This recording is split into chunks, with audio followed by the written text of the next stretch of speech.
Pessoal, bom dia. Vamos continuar agora com a segunda parte da aula 1, onde a gente vai ver operadores diferenciais, campos escalares, campos vetoriais, tá? E inúmeros exemplos.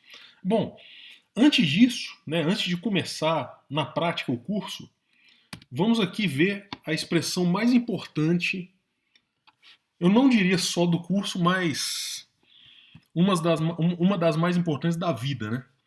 Então, olha só, isso aqui vocês já viram provavelmente em diversos lugares.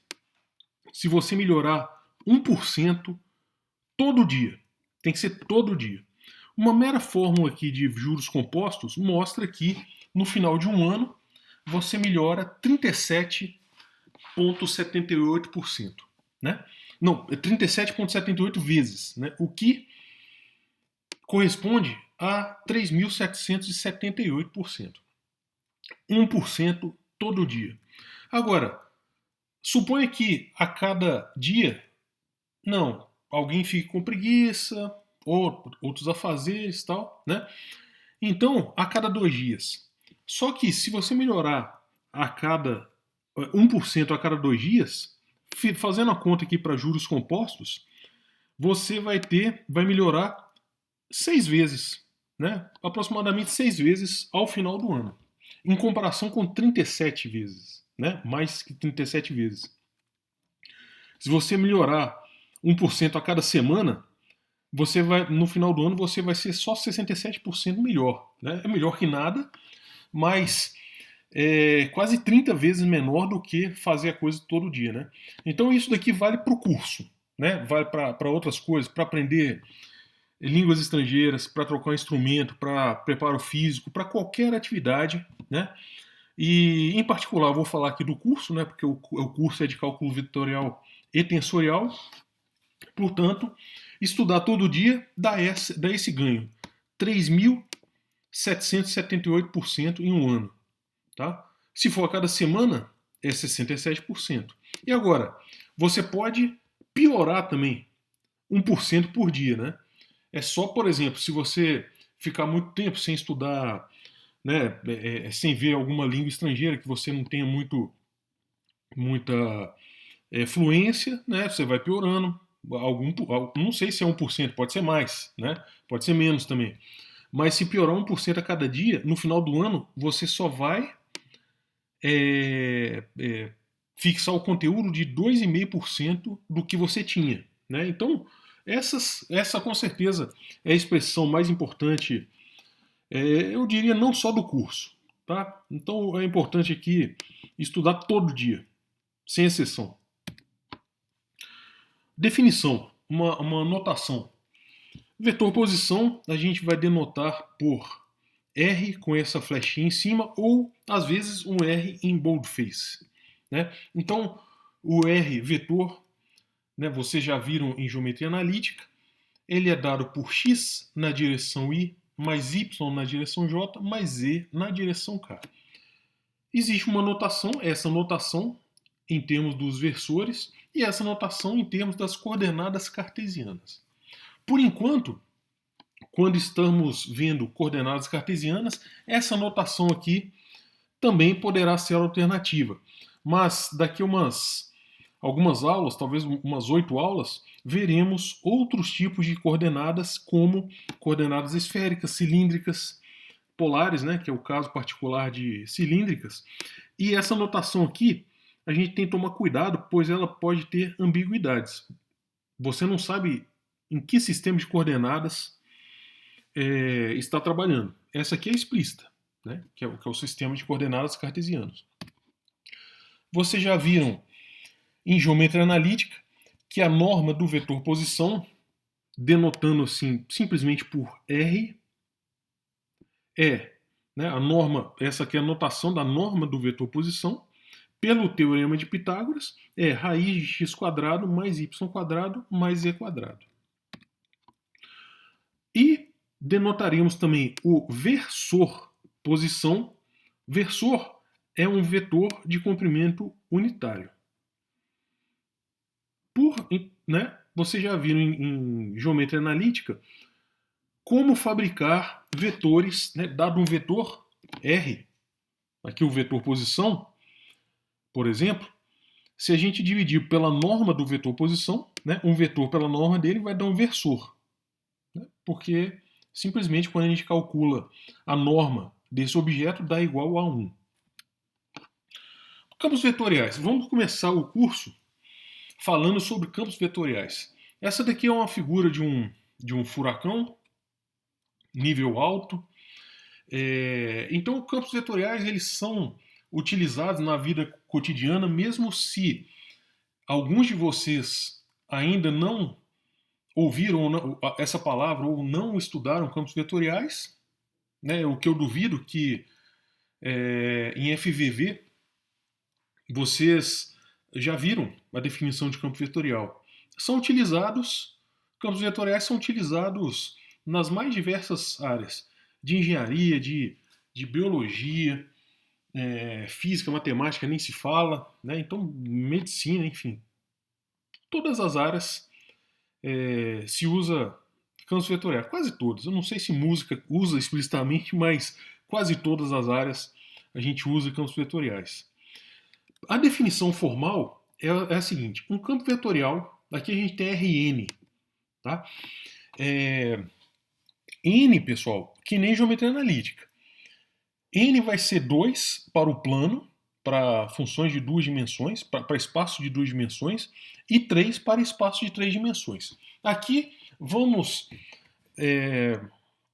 enfatizar espaços de 2 ou 3 dimensões. E lá no final do curso, quando a gente for ver relatividade, veremos 4 dimensões. Tá? Então, o campo vetorial em Rn, né, vocês podem pensar que R2 ou R3, na prática, é uma função que pega valores em Rn e leva em Rm. Não precisa necessariamente ser esse n igual a m, n e m serem iguais. Pode ser uma função que leva R em R3, por exemplo, é uma curva parametrizada. Tá? Pode ser de R2 em R2, enfim, R3 em R3. Ele atribui a cada vetor, né, do espaço, do domínio, um vetor no contradomínio. Né? Aqui a imagem também.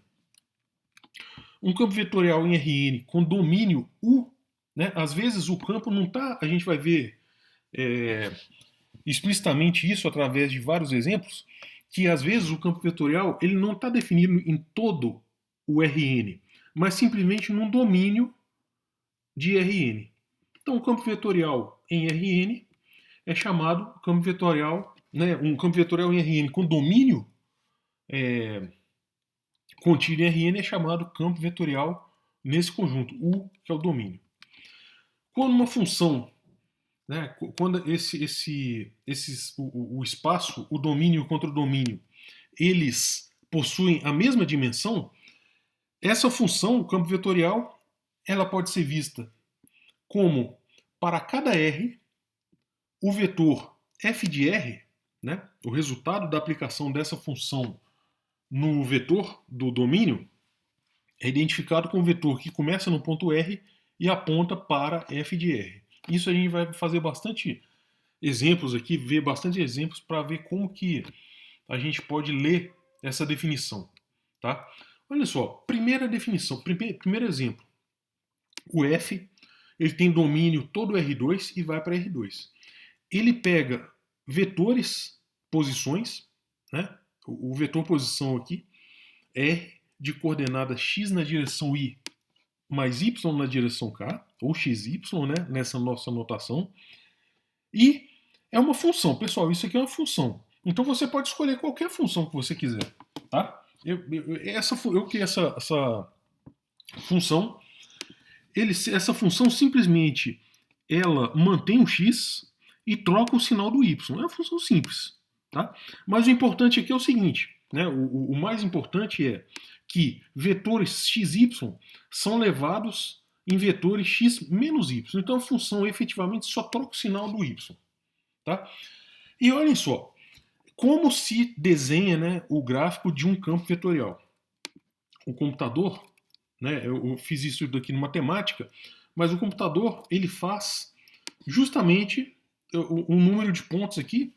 Deixa eu ver, 2, 4, 6, 8, 16, tem 256 pontos aqui nesse gráfico, tá? Representados. Então o computador faz o quê? Olha só, faz teste, né? F de 0 e 0, né? Pela função aqui, o 0 e 0 é elevado no 0, 0. Então vamos lá. F de 0, 0 é elevado no 0, 0. Então, como, né, a gente fala aqui no slide anterior, o vetor f de r, ele começa no ponto R e aponta para f de r. Então, no ponto 0, 0, aqui ó, x é igual a 0 e y é igual a 0, no ponto 0, 0, ele aponta para 0, 0. Só isso, tá? Agora, olha só, vamos fazer alguns aqui. F de 1, 0, F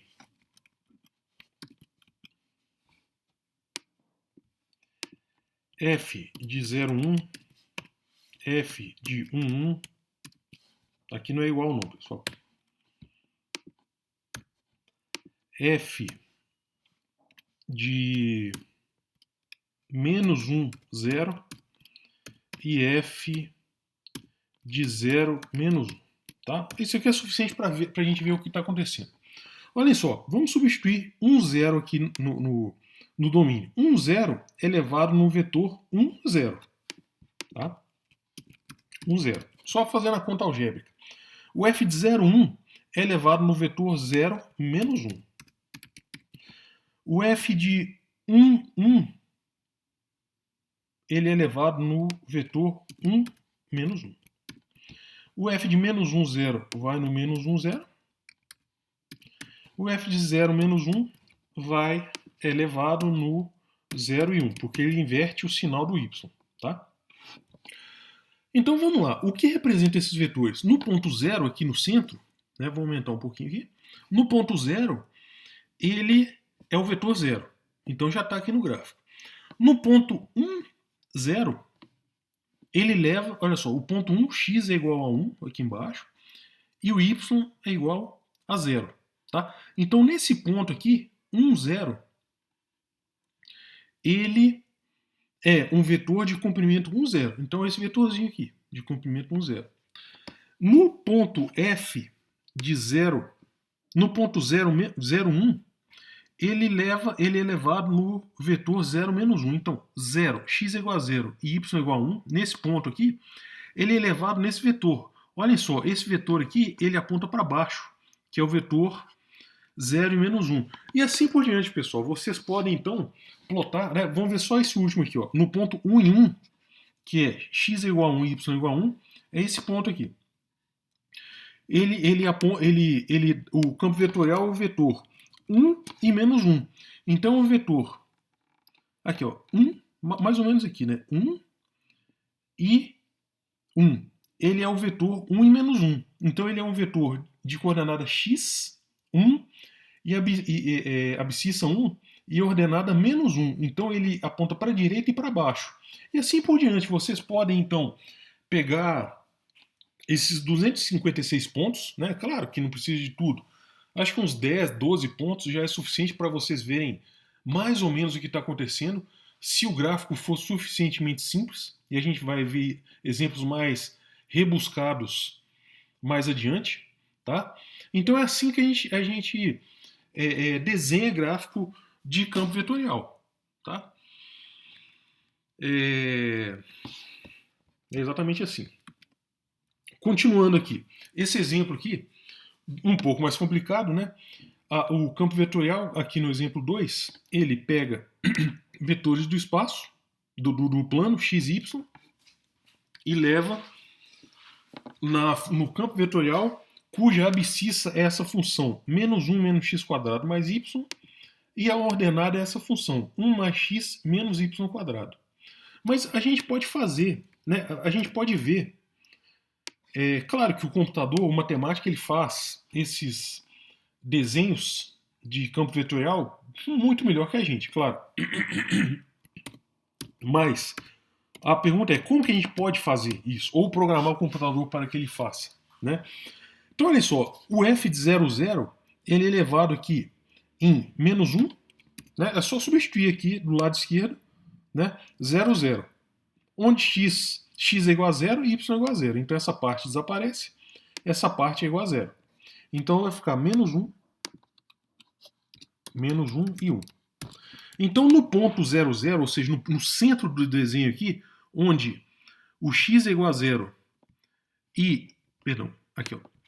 O x é igual a 0 e o y é igual a 0, ou seja, no centro do desenho, é um vetor de coordenadas menos 1 e 1. Menos 1 significa que o vetor aponta, né? Vamos lembrar lá de geometria analítica. Menos 1 significa que o vetor aponta para a esquerda, tá? A ordenada é menos 1. Menos 1, 0 aqui.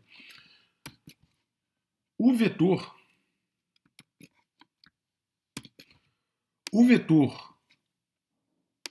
né? Aqui em geometria analítica, pessoal, só para a gente ver o que está acontecendo nesse gráfico. Então esse vetor aqui é igual ao vetor menos 1, 0 mais o 0, 1, tá? Vocês viram isso em geometria analítica.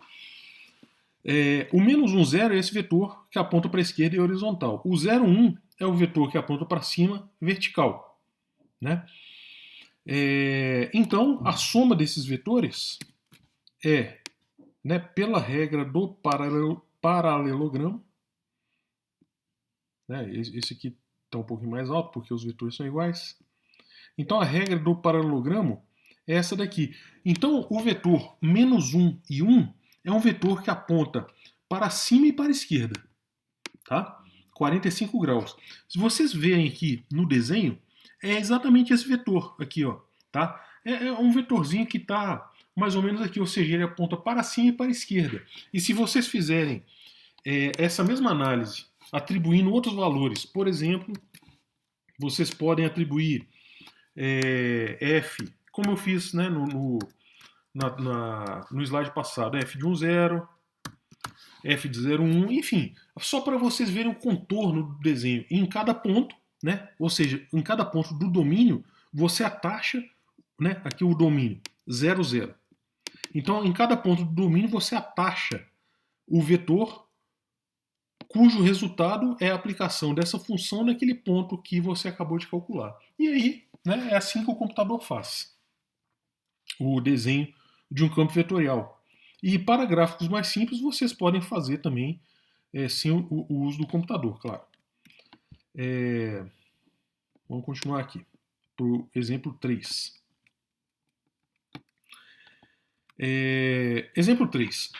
Agora, olhem só. A função, ela pega pontos do plano xy e leva em menos yx. Tá? Portanto, aqui, ó, vamos fazer aqui de novo como obter esse gráfico. Né? É um redemoinho. Se vocês virem de cima, é exatamente o que acontece quando você tira o tampão da pia e a água começa a escorrer. Tá? F de 0, 0 é igual a 0, 0. Pela definição ali. Tá? Ó, o 0, 0 aqui, ele é elevado no 0, 0.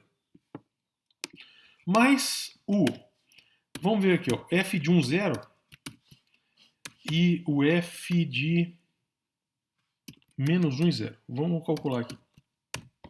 X é igual a 1. Então, aqui vai 1 e o y, ele entra com sinal trocado desse lado. É o que está dizendo a função. De novo, x e y. Tá?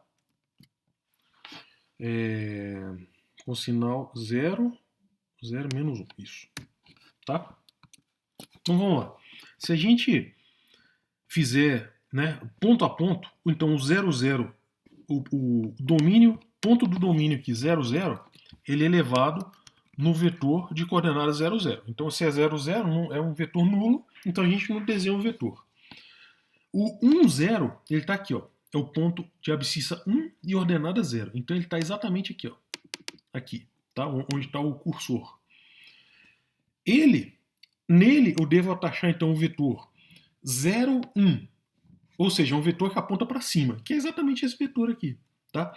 No ponto menos 1, 0, do lado esquerdo aqui, tá? No ponto menos 1, 0, ele é o vetor 0, menos 1 que aponta para baixo. Só isso. Tá? Então vocês podem fazer também, vocês podem ver o comportamento global dessa função simplesmente analisando pontos aqui. Ó. Simplesmente analisando pontos. Tá? É isso daqui. Agora, exemplo 4. Exemplo 4. A função, o campo vetorial, ele tem coordenada x, né? Ele tem a abscissa, que é a função x cosseno de xy, e a ordenada y cosseno de xy. Se vocês colocarem né, fizerem esse gráfico, vai dar essa aparência aqui, tá? Vai dar esse gráfico de campo vetorial. Agora, o interessante, pessoal, olha só, a gente vai ver isso só na próxima aula. Mas já é interessante ver o seguinte: isso daqui é um gráfico de um campo vetorial. A função é x cosseno de xy, y cosseno de xy. Agora eu vou desenhar a mesma função. Só que no fundo, né, o que aparece aqui em colorido é o divergente, tá? Que a gente só vai ver a definição no começo da próxima aula. Só que esses gráficos eles são muito importantes para fenômenos atmosféricos, tá? Para aerodinâmica e um pouquinho de hidrodinâmica também, mas é mais útil para aerodinâmica e em particular, fenômenos atmosféricos. Tá? Exemplo 5. Agora, olha só o que eu falei para vocês do domínio. Essa função toma pontos do plano e leva nessa função, que é menos y sobre x quadrado mais y quadrado, a abscissa, e a ordenada é x sobre x quadrado mais y quadrado. Tá? Só que olhem só, o denominador não pode ser zero, então eu tenho que tirar o zero do domínio. Portanto, aqui é um exemplo de que o domínio da função não é todo o plano, mas é o plano com um buraco no centro. Ou seja, você tira a origem para que a função possa ser bem definida.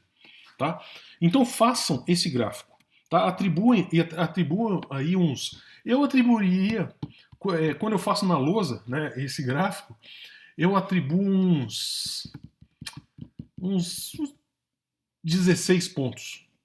Tá? Nos moldes que a gente fez nos exemplos passados. Tá? Então façam esse gráfico para treinarem e depois vocês me falem como deu, tá? o gráfico. Ele vai simplesmente ser bem parecido com esse gráfico, só que olha só, porque as coordenadas aqui, os numeradores são iguais. Desse exemplo 3 e do exemplo 5. Só que o que diferencia aqui é o denominador. Lá não tem denominador, quer dizer, o denominador é 1, né? Então, o aspecto do gráfico vai ser o mesmo redemoinho, só que ele vai diminuindo de intensidade à medida que ele se afasta da origem. Tá? Vocês podem, então, ter isso em mente para fazer o gráfico. Olha só, esse exemplo é ainda mais interessante. Pessoal, só uma correção aqui. Ó. Aqui não tem o domínio aqui. O domínio aqui é todo o R2. Tá? Então, aqui tá. Teve um erro tipográfico aqui. Teve um erro tipográfico aqui. Então, esse zero não tem. O domínio é todo R2. Tá? Em R2. Então vamos fazer um X aqui para a gente não confundir isso. Tá? Então esse cara aqui não tem. Tá? O domínio. Vou escrever aqui. Ó.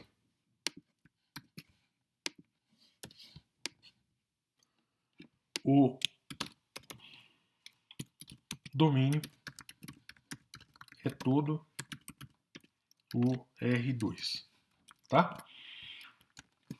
Eu deixo, claro que eu vou corrigir isso para os próximos cursos, mas eu sempre deixo a aula anotada no site com esses comentários que eu faço, tá? Durante a aula, e vocês podem ver lá. Então corrijam isso, é todo R2, tá? Enfim, a função é abscissa é cosseno de x mais y ao cubo, e o y, não tem esse underline não, e o y é seno, né, a ordenada é seno, só um momentinho, a ordenada é seno de y mais x ao cubo. Né? Se vocês atribuírem de novo ponto a ponto, vai dar esse gráfico, esse campo vetorial em preto. Claro que os vetores são segmentos de retas orientados, né? Como a gente viu lá em geometria analítica. E aqui o gráfico aparece como os vetores como se fossem curvas, né? Mas é claro, é porque aqui o gráfico ele simplesmente toma um aspecto, ele não toma infinitos pontos, né? Então aqui essas curvas elas são exatamente as curvas tangentes ao campo de vetores, tá? Então, enfim, isso daqui é bastante utilizado para fenômenos atmosféricos. De novo, esse campo vetorial, a abscissa é seno de y e a ordenada é menos seno de x menos y sobre 4, e ele tem esse aspecto aqui, tá? Linhas de streamlines, tá? São exatamente streamlines. É um gráfico, até aqui, pessoal, é exatamente um gráfico de um campo vetorial, mas aqui elas são... Qual é a tradução para stream? Stream.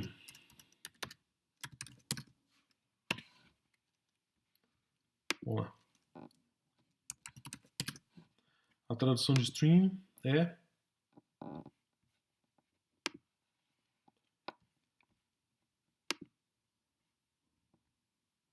corrente. Linhas de corrente. Depois eu falo para vocês a tradução, mas isso daqui não é um gráfico necessariamente de campo vetorial, mas um gráfico onde essas linhas são, a gente vai ver isso com calma depois, são streamlines, tá? São linhas de corrente. Vocês podem imaginar, vocês podem desenhar o campo vetorial, e esse campo vetorial, né, por exemplo, se isso daqui for ar, né, simplesmente em aerodinâmica, isso daqui são exatamente as linhas de corrente, ou seja, o ar ele vai seguir esse caminho, tá? De novo aqui, é um gráfico de streamlines, linhas de corrente. E esse outro exemplo, é bastante utilizado em sistemas hamiltonianos, né, sistemas dinâmicos, também é um gráfico de streamlines. Isso aqui no comando matemática é stream density plot, para quem quiser utilizar a matemática para fazer essas figuras, tá? De novo, são linhas de corrente, isso daqui aparece bastante eletromagnetismo, tá? Esse daqui é um outro gráfico de streamline, de linhas de corrente, né? Onde os campos vetoriais são exatamente tangentes a essas linhas de corrente, e o campo vetorial é definido nesse exemplo por essa função, tá? Então vocês podem de novo plotar alguns pontos do gráfico e ver a tangência do campo vetorial obtido por vocês pela a tangência, né, em relação a essas linhas de corrente. E, de novo, em fenômenos atmosféricos, aerodinâmica, isso daqui é bastante utilizado. É o mesmo gráfico, né, esses dois gráficos são os mesmos, só que no fundo essa cor ela indica o divergente da função, né, que a gente só vai ver na aula que vem. Então não se preocupem com isso por enquanto. Exemplo 10. Força gravitacional. A força gravitacional, ela é né? Claro que aqui o domínio, a gente tem que tirar o zero, né? Do domínio, porque senão a força ela vai ser infinita. Então a gente tem que tirar o zero do domínio. Ao contrário daquele exemplo lá, tá? Então esse é o domínio, R3 menos o zero. E a força gravitacional, existe uma massa aqui, simbolizada pela Terra. Claro que a Terra não tem a mesma escala da maçã, então isso daqui é simplesmente um desenho a despeito da sua escala, né? Mas enfim, vocês podem pensar como sendo um balão, quaisquer dois corpos que tenham massa, tem atração gravitacional.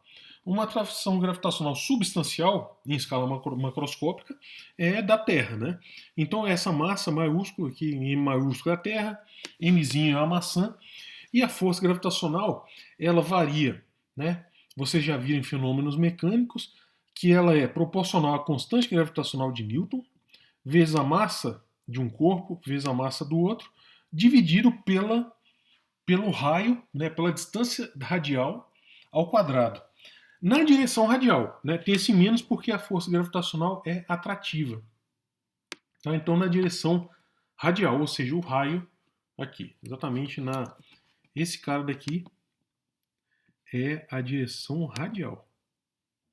Tá? Direção radial. Então, vamos colocar aqui um R chapéu. Tá? Exatamente nessa direção radial. Essa força, de novo, vamos simplesmente copiar aqui e colar aqui. Essa força, com esse domínio onde não está o zero, né, porque é infinito no zero, ela tem esse campo vetorial aqui. Tá? Ou seja, ela é sempre atrativa, sempre aponta para a origem, em qualquer ponto do espaço, já que isso daqui é 3 dimensões, e varia com 1 sobre R quadrado. Ou seja, quanto mais perto da origem você vai ficando, isso daqui se aproxima de zero e vai aumentando muito. Tá? E quando você se afasta da origem, o denominador aumenta quadraticamente e a intensidade da força diminui, que é o que se observa. Né? O Newton observou isso. A gente já cansou de ver, então, campos vetoriais. Vamos ver a definição de campo escalar agora. Né? Então, tem escalar e vetor. Campo vetorial a gente acabou de ver. Campos escalares é uma função que vai de um aberto de Rn em R. Ou seja, ele assinala, o resultado aqui é um número, é um escalar. Então o campo escalar ele assinala um número a cada ponto do aberto. Quando a gente tem então um campo vetorial, esse campo vetorial ele pode ser pensado como um campo de vetores, onde a componente x é um campo escalar, aqui simbolizado por F1 de XYZ. F2 é um escalar, perdão, a componente y é um escalar, aqui é F2 de XYZ. E a componente z também é escalar, aqui simbolizado por F3. Então o campo vetorial ele é um vetor, né, é um campo de vetores, onde os vetores variam de ponto a ponto, cujas componentes são campos escalares dados por F1, F2 e F3.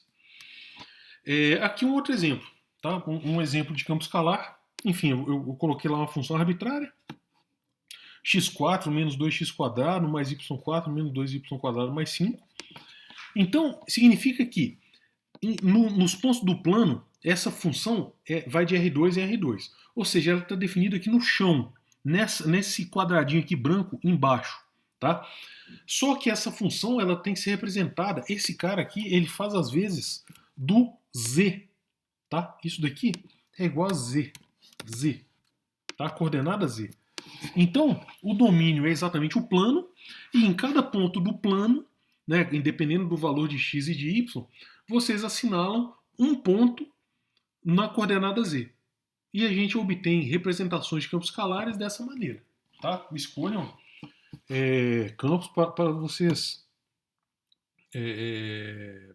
verem o que está acontecendo. Tá? Mas o campo escalar ele assinala um único ponto, um único escalar a um determinado vetor. E se eu unir aqui, então, o domínio inteiro, que nesse caso do exemplo era de menos 2 até 2, claro, o domínio era todo R2, mas a gente não pode fazer uma figura infinita. Então aqui eu restringi meu domínio de menos 2 a 2, menos 2 a 2, né? O x e o y, o x vai de menos 2 a 2 e o y vai de menos 2 a 2, e representei o campo escalar, cada ponto dele, né? Nesse domínio. Esse exemplo aqui é bastante ilustrativo, porque a gente vai utilizar a casca esférica bastantes vezes nesse curso.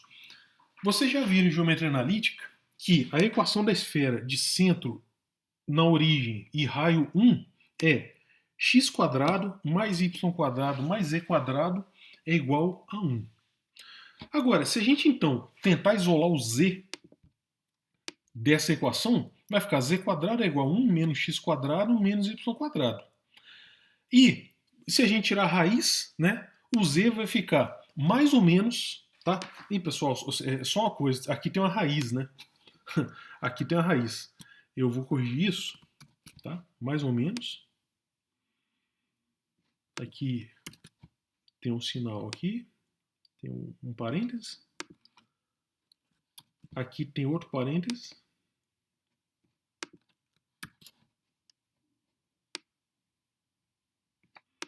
E vamos escrever aqui elevado.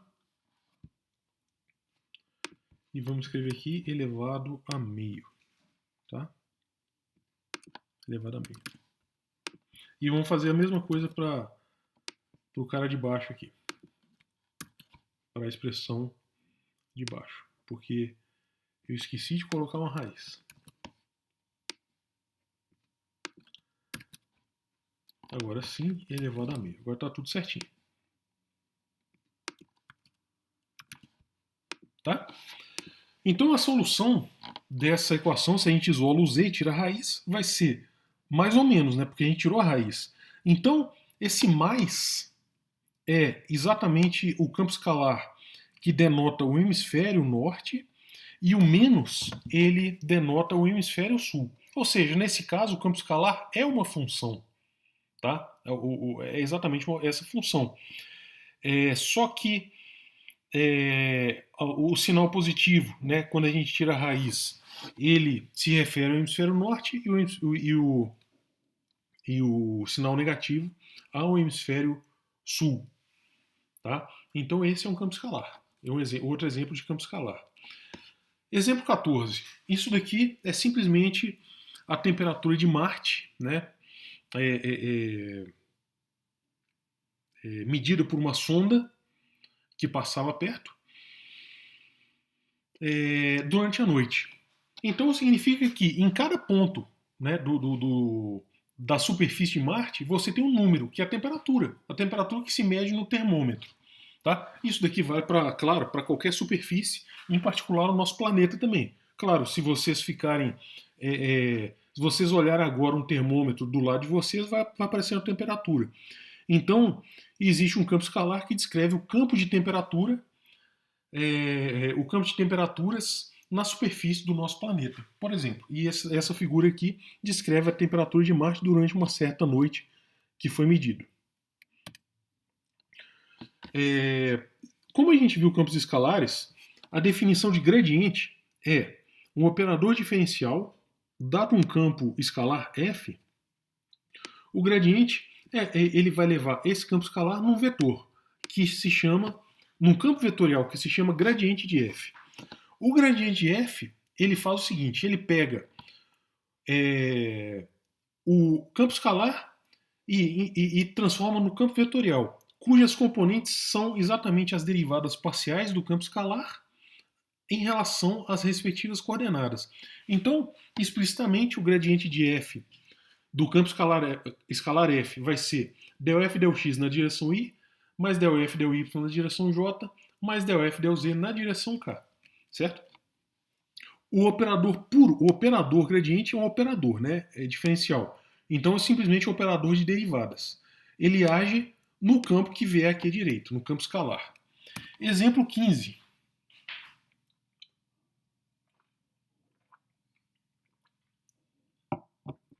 Exemplo 15.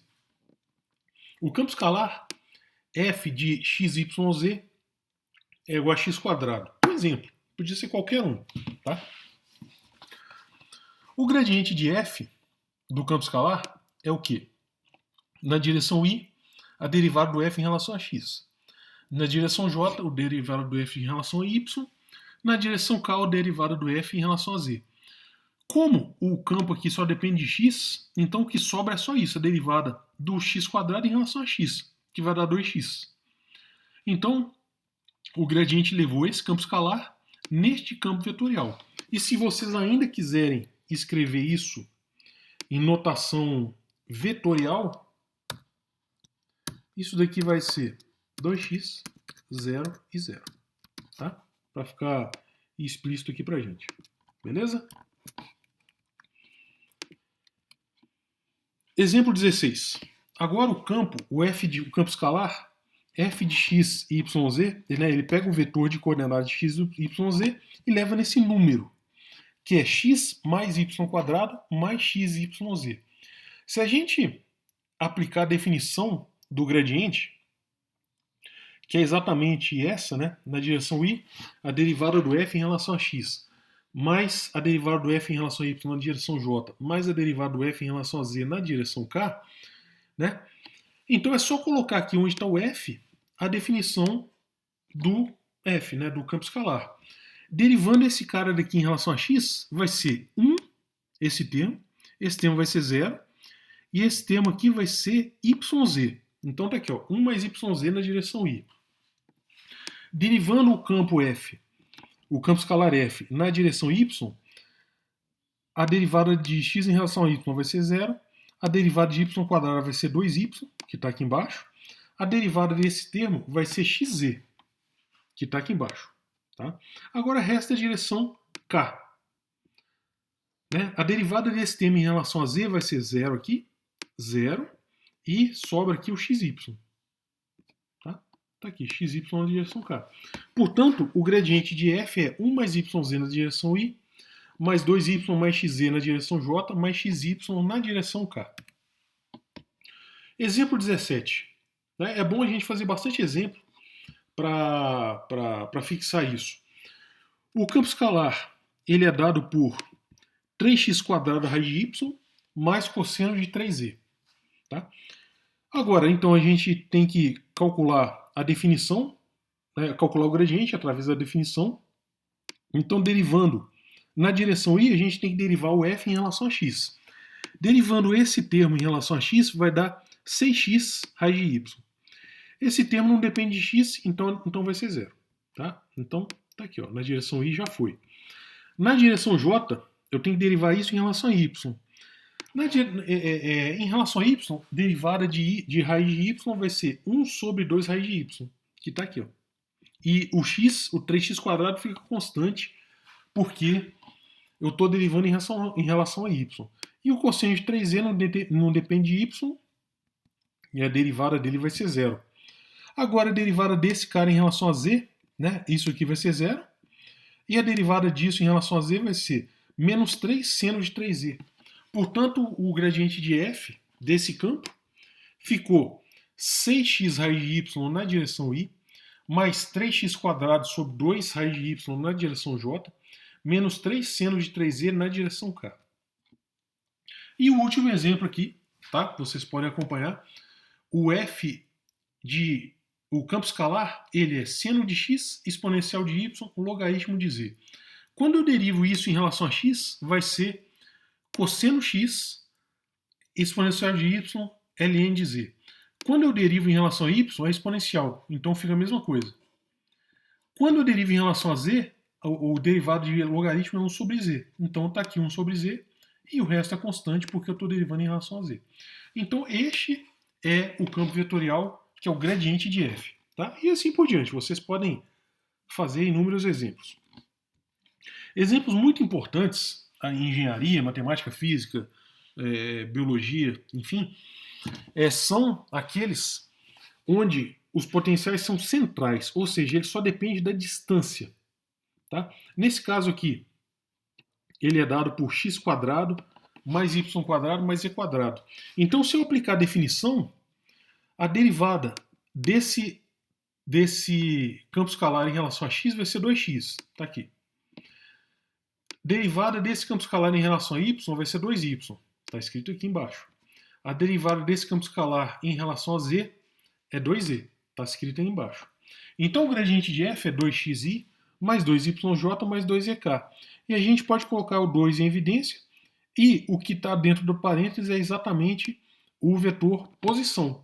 Então, o gradiente de f, o gradiente desse campo escalar é duas vezes o vetor posição. Tá? Nesse exemplo 20, né, é um exemplo importantíssimo, bastante relevante. Para qualquer campo que tem simetria radial, ou seja, ele depende só da distância do r, tá? Onde esse r é justamente a raiz de x quadrado mais y quadrado mais z quadrado, olha só, a gente pode calcular o gradiente de f utilizando a definição. Só que, como é claro que o r ele depende de 3 variáveis, mas aqui a gente só tem o r, então ele funciona como se fosse uma variável explícita, enquanto x e yz são variáveis implícitas. Tá? Então a gente pode utilizar a regra da cadeia, e a derivada do f de r em relação a x vai ser df dr, del r del x. A derivada, né, a gente utilizou aqui a regra da cadeia. A derivada do f em relação a y vai ser df dr, del r del y. E a derivada do f em relação a z vai ser df dr, del r del z. Eu estou utilizando aqui derivada total, não derivada parcial, porque o f explicitamente depende só do r, da variável r. Embora o r dependa, né, de x, y, z, então o f ele depende implicitamente de x, y, z. Tá? Agora, olha só, a gente tem que calcular esses termos em azul. Tá? Del r del x. Primeiro vamos calcular o del r del x. Derivada do r em relação a x. Como aqui tem a raiz, então vai ficar 1 sobre 2 vezes a raiz, vezes a derivada do que está dentro em relação a x. Né? A derivada de x quadrado mais y quadrado mais z quadrado em relação a x é 2x. Então sobra aqui x sobre a raiz, que é igual a x sobre r. Então o resultado é bem simples. A mesma coisa para essa segunda derivada aqui, a derivada de r em relação a y, que é a derivada, né, da raiz, da definição do r, em relação a y. A derivada da raiz é 1 sobre 2 vezes a raiz, vezes a derivada do que está dentro em relação a y, que é 2y. Então eu multiplico por 2y, corto o 2 no numerador com 2 no denominador, vai ficar y sobre a raiz, que é y sobre r. É a mesma coisa para o z. Tá? Vocês podem acompanhar, vocês podem verificar, e é bom sempre refazer essas contas. Tá? Pega um papel sulfite aí, um lápis e refaça essas contas. Então, né, como a gente calculou esses termos em azul, né, e vamos substituir pelo resultado, né, del r del x a gente calculou é x sobre r, del r del y é y sobre r, del r del z é z sobre r. Então a gente ficou com essa expressão para o gradiente. Agora, df dr aparece nos 3 termos, então a gente pode colocar em evidência, né, 1 sobre r também, ele aparece nos 3 termos, pode colocar em evidência, está aqui.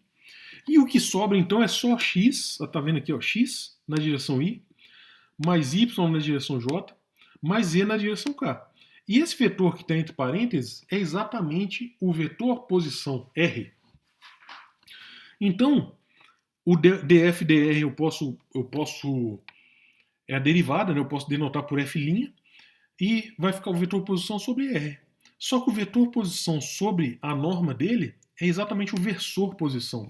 Então olha só que interessante, pessoal. Quando a função depende só da distância, né, tem simetria radial, o gradiente de f é simplesmente f' de r na direção radial. É muito simples o resultado. E como a gente demonstrou, a gente tem que usar agora. Tá? Vamos voltar é o exemplo 19, que a gente fez as contas explicitamente do gradiente e deu duas vezes o vetor posição. Só que se a gente agora utilizar o nosso resultado, que quando a função depende só de R, eu só tenho que derivar em relação a R, então olha só, aqui é R quadrado. Então o resultado vai ser 2R na direção radial. Tá? E a gente não precisava fazer toda a conta em coordenadas cartesianas. Tá? Para o caso mais geral, onde esse f ele varia polinomialmente, né? Ou seja, é um r elevado a algum número n, então a regra é simples. Né? A regra aqui é simples. O gradiente de f é f' de r na direção radial. Então f', né? A derivada disso é n, r elevado a n-1 na direção radial. Só que o versor, a direção radial é o versor r, que é o vetor radial sobre a norma de r. Então, aqui eu posso dividir o Rn-1 sobre R, né? Por R. Então vai ficar R elevado a N-2. Então essa aqui é a resposta. Vocês podem simbolizar tanto dessa maneira ou dessa maneira, como está na lista, na primeira lista de exercícios. De novo, né? Nesses exemplos 10 e 11, a gente já viu que a força gravitacional é uma força central. Tá? Novamente, aqui o domínio é... Vamos tirar aqui, por desencargo de consciência, né? Vamos escrever aqui, menos o zero. Tá? Menos o zero. Porque o zero não está definido aqui. No zero, esse campo aqui vai para infinito, né? Então, olha só, pessoal. Como a força tem essa direção radial, a gente pode utilizar, então, o que a gente aprendeu, né? Então, existe um potencial, que é o potencial gravitacional, que é Gmzão e Mzinho sobre R. Se a gente calcula o gradiente disso, né, essas constantes, elas saem do cálculo, tá? Só uma coisa aqui.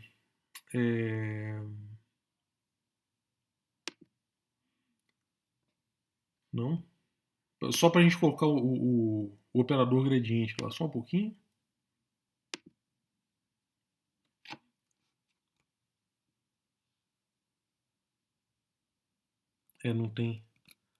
Não tem no teclado aqui, né? Tá, enfim. É porque aqui, ó. Aqui, a gente pode colocar. Faltou só um gradiente aqui. Pronto, tá aqui o gradiente. Tá? Né, o gradiente, a gente sumiu, tirou as constantes para fora e vai ficar o gradiente de 1 sobre R.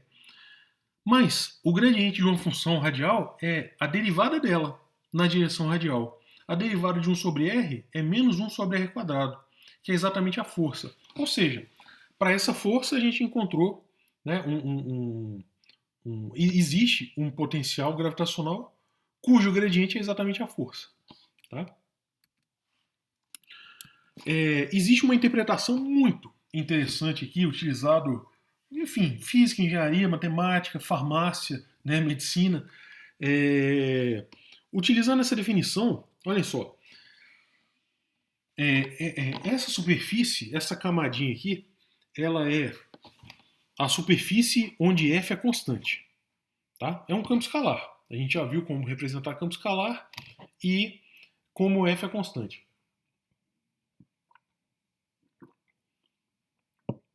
O que a gente vai mostrar é o significado do gradiente. Considere um deslocamento infinitesimal sobre a superfície. Aqui dr. Tá? Dr. Então, esse é o deslocamento infinitesimal. Dr é a diferencial do vetor posição, ou seja, dx na direção i, mais dy na direção j, mais dz na direção k.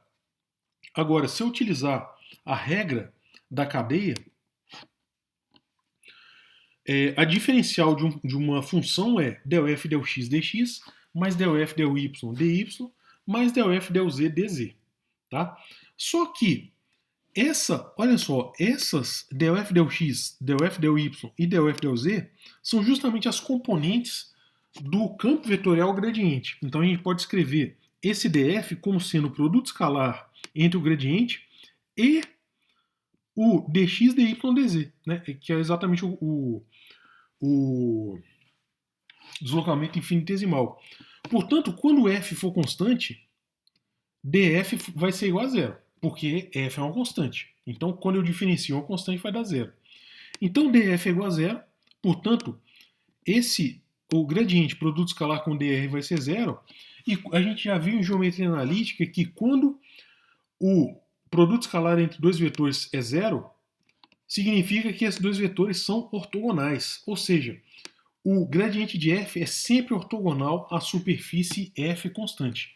E, portanto, o gradiente de um ponto ele aponta na direção de maior variação de f, né, do campo escalar nesse ponto. Por quê? Porque ele é ortogonal à superfície constante. Constante não está acontecendo nenhuma variação. Né? Como ele é ortogonal à superfície quando o campo escalar é constante, significa que ele aponta na direção de maior variação desse campo, como descrito aqui nessa figurinha. Tá? Esse vetor ortogonal aqui é o gradiente do campo escalar.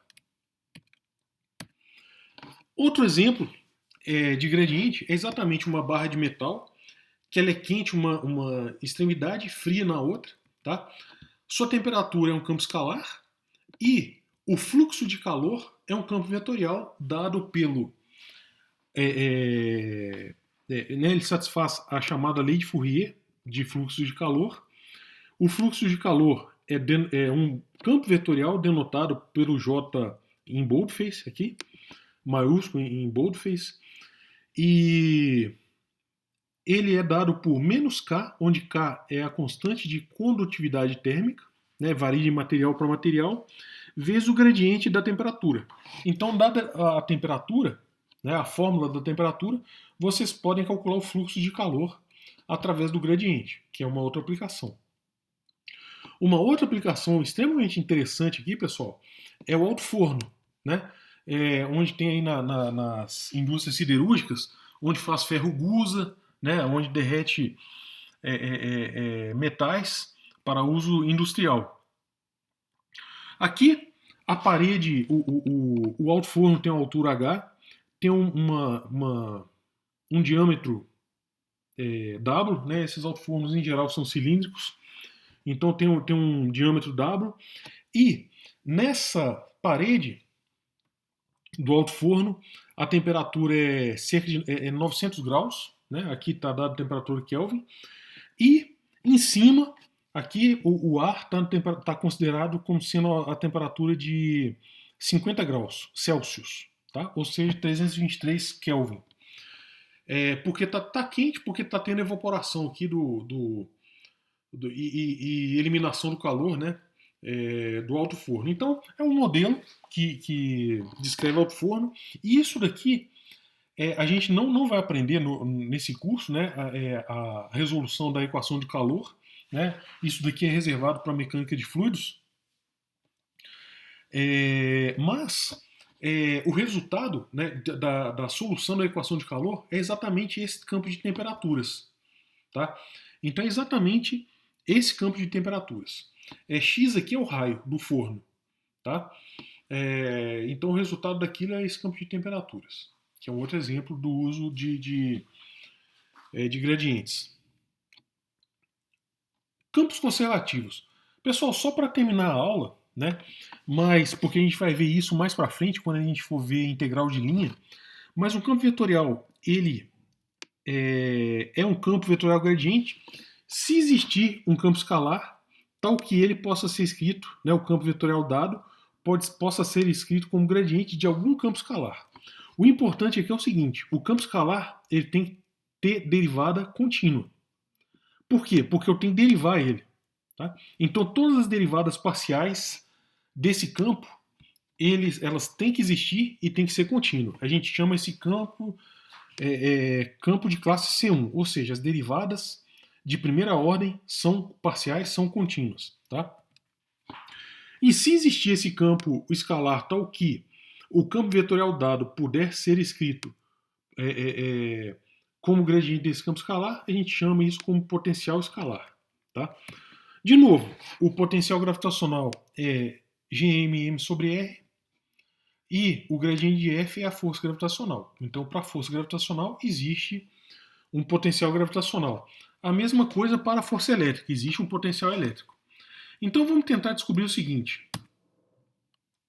O campo vetorial f de x, y é igual a y menos x é um campo vetorial gradiente? Né? Para que a gente possa saber isso, a gente tem que saber, a gente tem que tentar descobrir se existe um campo escalar tal que o f seja, o campo vetorial seja o gradiente do campo escalar. Então vamos lá. Campo vetorial dado. Se existir um campo escalar, tal que ele seja o gradiente de um campo escalar, então esse cara daqui é exatamente o gradiente de o campo escalar. Tá? Agora, para que isso ocorra, aqui a gente tem dois vetores, né, dois campos vetoriais. Então a componente x e aqui, ó, a abscissa dos dois vetores tem que ser iguais. Então y tem que ser igual a del f del x e a ordenada tem que ser igual. Ou seja, menos x tem que ser igual a del f del y. Tá? Então, como a primeira equação aqui é del f del x é igual a y, vamos derivar em relação a y essa equação. Né? Se a gente derivar em relação a y dos dois lados, a derivada de y em relação a y dá 1, então a derivada mista de segunda ordem dá 1. Tá? Agora vamos pegar a segunda equação e calcular a derivada em relação a x. Tá? Segunda equação, derivando em relação a x dos dois lados, a gente vai chegar à conclusão que a derivada mista é igual a menos 1. Tá? Só que vocês viram lá em FVV, né, funções de várias variáveis, que o teorema de Fubini diz o seguinte: se esse f ele for de classe C1, o campo escalar for de classe C1, as derivadas mistas são iguais. Tá? A derivar primeiro em relação a y, depois em relação a x, é a mesma coisa que derivar em relação a x, depois em relação a y. Tá? Só que aqui a gente provou que as derivadas são diferentes. Aqui é 1 e aqui é menos 1. Então, a gente mostrou que esse cara daqui ele é diferente. Então, o campo não é de classe C1 e, portanto, ele não possui a primeira derivada contínua e, portanto, ele não é um campo vetorial gradiente. Pelo simples motivo que a gente já viu pela definição, né? O campo vetorial gradiente ele tem que ser de classe C1. Tá? E essa função potencial ela tem que ser de classe C1. E aqui a gente mostrou que a função não é de classe C1. Tá? A gente mostrou aqui exatamente que a função não é de classe C1, então não é um campo vetorial gradiente. E é isso, pessoal, para essa aula. Daqui a 4 aulas a gente vai ver como obter esse gradiente, tá? Através de integrações, mas a gente não vai ver isso nessa aula não. Então, bom dia para vocês e façam a lista de exercícios.